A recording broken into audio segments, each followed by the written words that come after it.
KSI, Logan Paul, Game Theory. Yeah.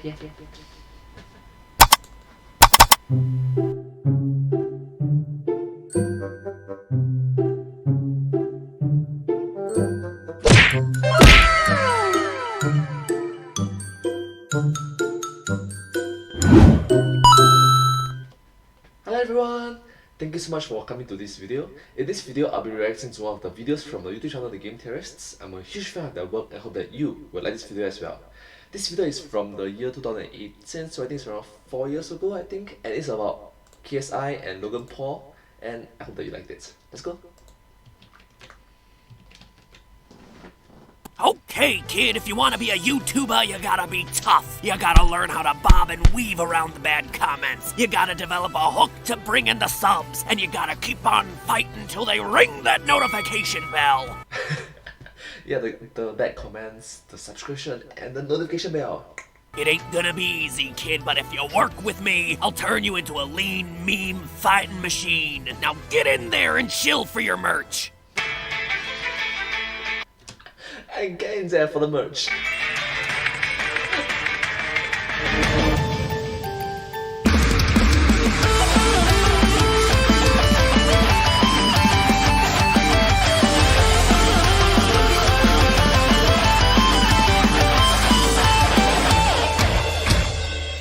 Hello, Internet! Welcome to Game Theory.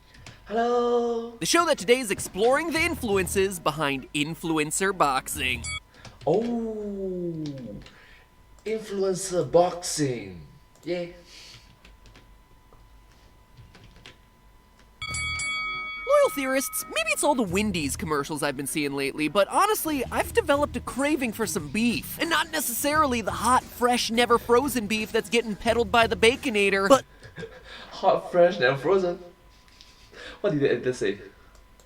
for some beef. And not necessarily the hot, fresh, never frozen beef that's getting peddled by the Please sponsor us when this MacPad doesn't feel us at all. Baconator, but celebrity beef. Not to toot my own horn too much, but I've been making YouTube videos and gradually getting subscribers for a long time now. And yet, I have never once had a single newsworthy feud with another YouTuber. YouTuber MacPad picks fight. Sorry.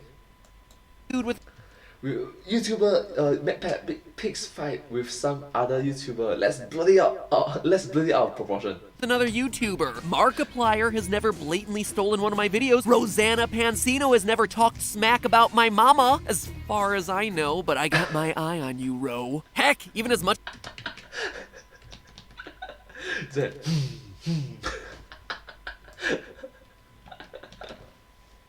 as I rib Austin about his yelling and his bizarre Twitter habits, our fights have never gone beyond arguing over which Doki Doki Literature Club character is best. He argues Yuri, but we all know there's only one answer. Just Monica. Just Monica. In short, I can't help but feel like I'm missing out. If good, clean, wholesome content like working to raise awareness for the humanitarian efforts of the Gates Foundation for 3 years, or raising money for hurricane victims isn't cutting it, then forget it! I want to write a diss track. I want to be forced to make a fully monetizable apology video for my conduct. Oh my god! Shots fired! Ouch. I want to step into an effing boxing ring and get beaten senseless. Maybe not that last one. Maybe not the last one. You know. Ah! Yes, ladies and gentlemen, boxing. A little over a week ago, one of YouTube's biggest gamers, FIFA legend turned rapper turned just general bad boy of YouTube KSI, got into the ring and boxed with singer/vlogger Joe Weller. The livestream attracted millions of concurrent viewers and nearly 25 million views in its first week, making it unquestionably one of the most viewed amateur boxing matches in history, up there with probably the Olympics. Yeah, true. The most viewed amateur boxing ever. It's like, wow, that was impressive. Think of all the money they can earn from that. if not bigger. Those sorts of numbers would put most professional matches to shame, though it's a bit hard to say since those are all pay-per-view bouts. Any way you slice it, this thing was massive, and when you actually stop and watch the video, completely legit. KSI and Joe Weller weren't just two guys who decided one afternoon to slap on some gloves and play Little Mac, they actually really put time and effort into their training. And yet, of course, because it was two YouTubers, the news media wants to poo-poo over the entire thing. Say, for instance, The Telegraph, who called it a, quote, stain on the noble art of boxing. Stain on the noble art of boxing. What, seriously? I mean, seriously? Come on.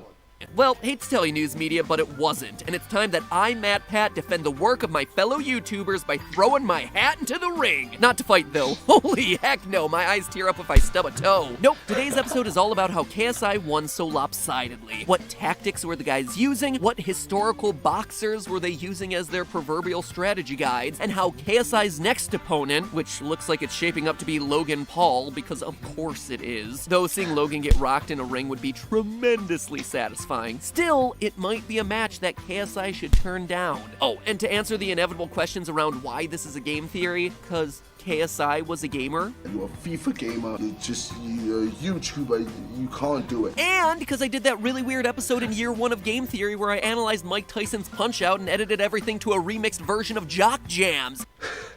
Oh my god, that is very classic. The Mike Tyson, that one. Oh my god, that was an old video. Just please accept one of those two answers and Let's get ready to rumble! Ooh, yeah! Let's get ready to rumble! As you watch the fight, the first thing that immediately stands out is both fighters' guards. As soon as the first round starts, Joe makes a beeline for KSI, holding a guard known as a peekaboo guard, with his hands at either side of his face. This is a style that was probably most famously used by Mike Tyson, especially in his earlier bouts from the 1980s. However, this is also where Joe makes his first crucial mistakes of the match, a mistake that KSI actually identifies and takes advantage of. Joe didn't move his head enough, bro. I'm going to just jab through that. I'm going to smash through that constantly. The difference between Mike Tyson's peekaboo block and Joe Weller's peekaboo block is movement and speed. Look at Of the, if you gut up and you don't move your head, it's just be a target. Move your head. how in his matches, Mike Tyson is constantly bobbing and weaving, ducking under the punches. His head is protected behind his hands, sure, but he's not just using it to absorb the blows. He's also ensuring that his head is a moving target, making it hard for any opponent to actually land a punch. Joe's head, meanwhile, is just a target bobbing there waiting to be smacked, over and over again, repeatedly, until the match is over. Now let's look at KSI, whose guard is, well, a bit inconsistent, but points to him in identifying it himself in his reaction video. Yay! Plus 20 terrorist points.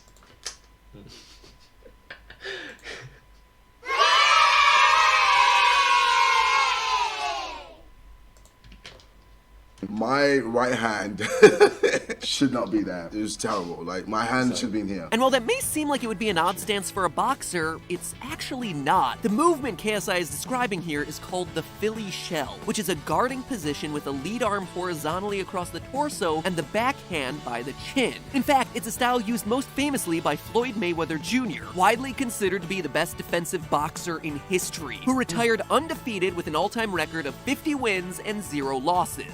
Wow! Wow! Professional boxing, 50 wins, 0 losses. That's impressive. That's super impressive. Oh my gosh. So even though it looks like the boxer is giving himself a big ol' hug or cowering in fear, being like, oh, why are you hitting me? Why are you hitting me? It's like me in the hallway corner during middle school. What's really happening with the Philly shell is that both the head and body are being protected at the same time. One arm across the body and one arm close to the head. The boxer will also blade off at a more extreme angle, which means that their opponent can't see their chest straight on and the head is now off the center line, making it harder to get a solid direct hit on either of those major targets. Yes, off the center line so that you can avoid these major targets. This is just not getting hit one-on-one.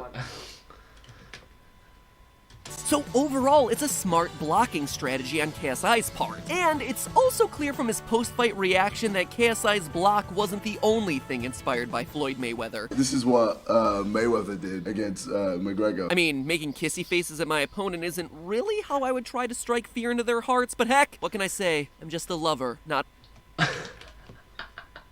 Oh, what can I say? I'm just a lover.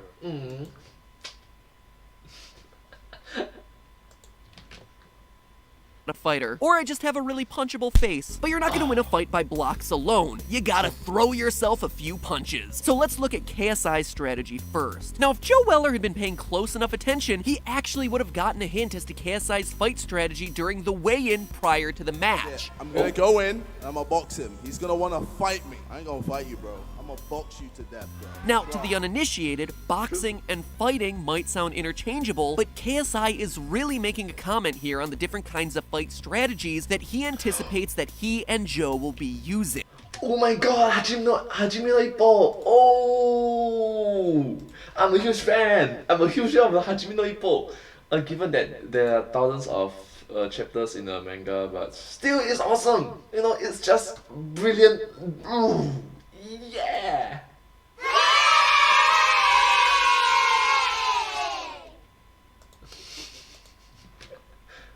While there are plenty of subcategories, boxers are usually placed into one of three classifications: swarmers, outboxers, and brawlers. A swarmer is usually a fighter who attempts to overwhelm his opponent with a high volume of punches from close range. That's a very good animation. Neither of these guys in this fight count as a swarmer, but KSI's statement about boxing versus fighting during the weigh-in indicates that he sees himself as an outboxer and Joe as a brawler. Outboxers tend to be faster than their opponents and try to score points by landing a lot of punches from a distance and evading the punches of their opponents. As a result, the most effective outboxers usually have a longer reach than their opponent, and that's exactly what we see play out in the KSI Weller fight. Well, I can't find any official measurements for each fighter's wingspan. KSI is listed at 5'11" to Joe's 5'9", which means that KSI is going to have longer arms, allowing him to throw more of the long jabs that we see throughout the fight. Both of them are technically still shorter than me, but still the strategy works. Yes, if you have longer arms, you tend to punch your opponent much faster than they punch you, given that you know, most of the time on average. So yeah, the more you know. I don't want him here. I want him here. I want him always here. So I can just jab, jab, jab, and f with him with my range. As long as KSI moves his feet properly, he can put himself in a position where he can hit Joe, and Joe can't hit back from the same distance. The most famous outboxer of all time is Muhammad Ali, but KSI's performance actually reminds me more of a famous fight between Sugar Ray Leonard and Roberto Duran in the early 1980s. Late in that fight, Sugar Ray Leonard does the unthinkable. He stops putting his hands up because he is so confident that Duran can't get to him. He goes so far as to taunt Duran in the ring, dancing around, putting his face forward, begging to be punched, and delivering what is undoubtedly the biggest troll punch I have ever seen in a professional boxing match. What the? Wow! You dance and you just like, you know what? She's not gonna hit me. Guys, down! Wow! That, oh my gosh! Hey, look over here, here's the wind-up, boom, with the other hand. It is literally the Don Flamenco strategy from Punch-Out! And similar to the KSI Weller fight, Duran in that match is never knocked to the ground. Instead, he's just too exhausted and outmatched late in the fight that he throws in the towel. So does this mean that Joe Weller had no chance in this match? Not at all. Joe and Mike Tyson are about the same height at 5'9", but Iron Mike managed to defeat heavyweight boxing champions that were 6'2" and taller. So what was the difference here? Well, outside of just raw punch power, Joe never tried to get inside of KSI's range. He just sat there and took it. Which, fun fact, is a bad idea. Come on, you are not a punching bag. Seriously, if you want to win it, you cannot be a punching bag. Yeah. Again, to KSI's credit, this is something he totally recognized and exploited. So what Joe's doing here was sick. He's putting the pressure on and he's throwing. That's what he should have done at the beginning. And whenever he gets close, I just clinch, and then boom, and then I'm out, and then I'm out. In fact, Joe's lack of movement makes me wonder if his plan was to originally have KSI punch himself out, eventually getting too tired to defend himself. That may sound like a stupid strategy, but it's not. Actually, Muhammad Ali called it the rope-a-dope when he used it against George Foreman in 1974, and it was mimicked in Rocky III when Rocky fights Mr. T's character, Clubber Lang. The problem with the rope-a-dope strategy, though, is that George Foreman and Clubber Lang were both brawlers, but an outboxer like Sugar Ray Leonard, Muhammad Ali, or in this case KSI, is unlikely to get so tired that they become susceptible to quick counterpunch knockout. Yeah, it's possible, but it's unlikely given that their fighting style is different.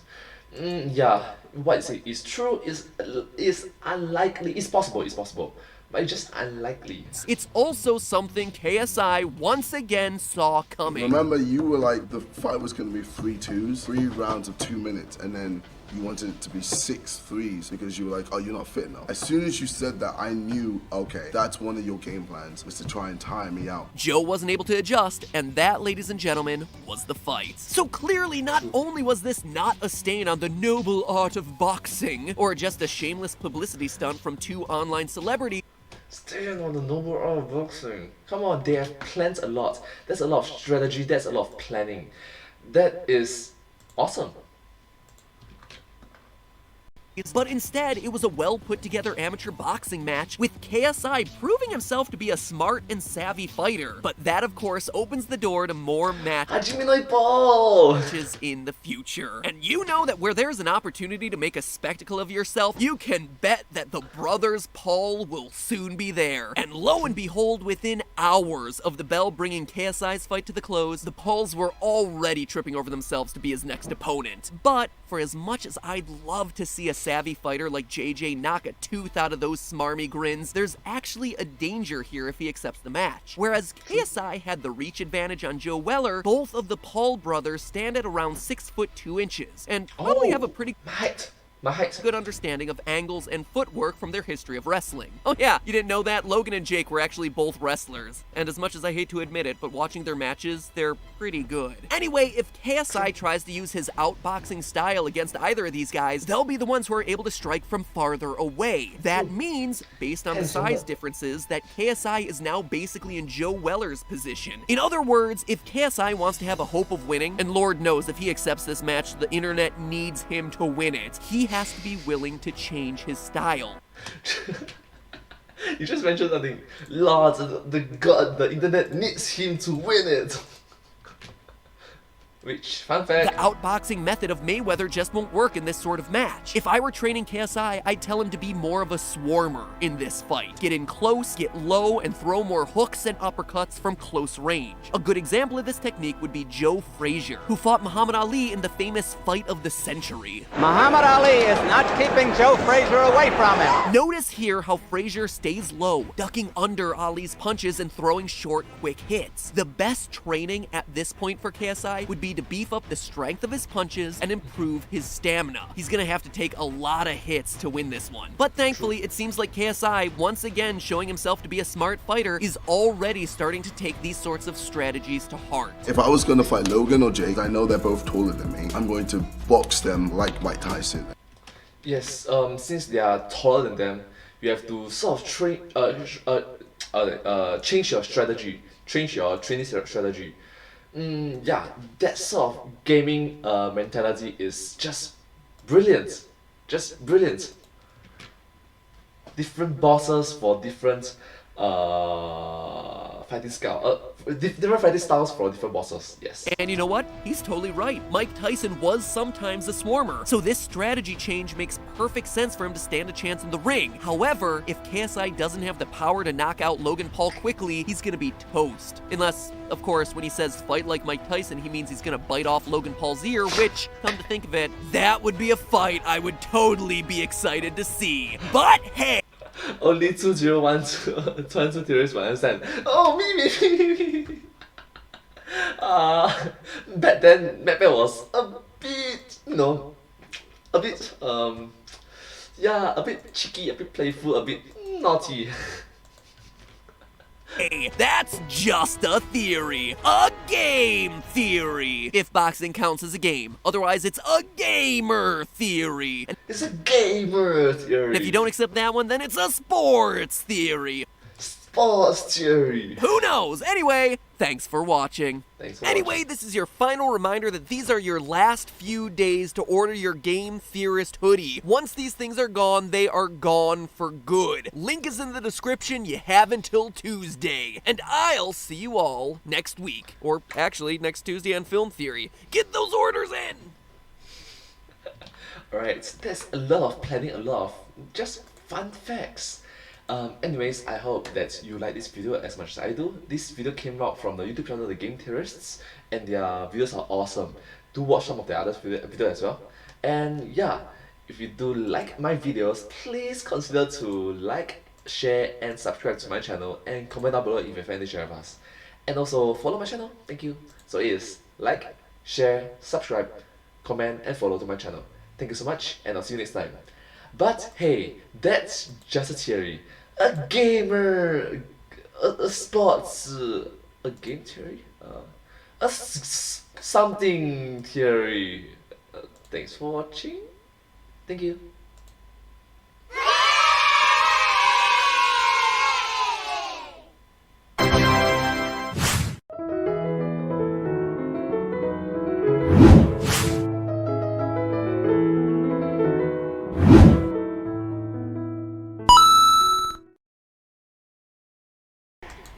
Thank you so much for watching this video. Oh, fun fact. The results from because right now it's 2-0, we already know the results from Logan, Paul, and KSI, and the winner is.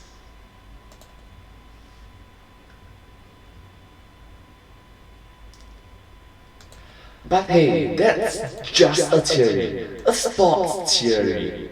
Thanks for watching.